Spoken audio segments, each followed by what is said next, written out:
तर नमस्कार मित्रांनो, मी केदार जाधव. आजच्या ब्लॉगमध्ये आपलं स्वागत आहे. तर मित्रांनो, आज आपल्याला शेतकऱ्याला पडलेला एक महत्त्वाचा प्रश्न, तो म्हणजे काय, आपल्या गोट्यामध्ये खोंड झालं तर काय करायचं. तर शेतकरी काय करत आता सध्याच्या परिस्थितीला.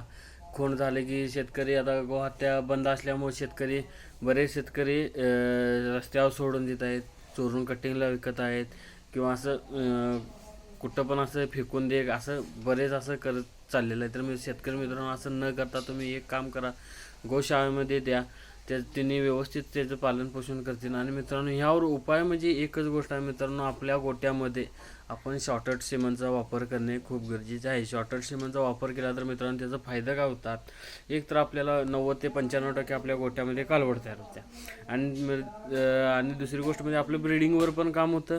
दुसरी गोष्ट म्हणजे आपल्या गोट्यामध्ये उच्च प्रतीच्या दुधाच्या चांगल्या चांगल्या जातीवंत गायी तयार होतील, म्हशी तयार होतील.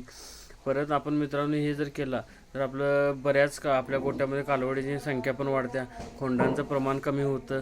यावर आपण हे उपाय हा चांगला आहे. तर मित्रांनो, ह्याच्यावर तुम्ही जास्तीत जास्त आपण शॉर्टेड सिमेंटवर भर देणे खूप गरजेचं आहे मित्रांनो.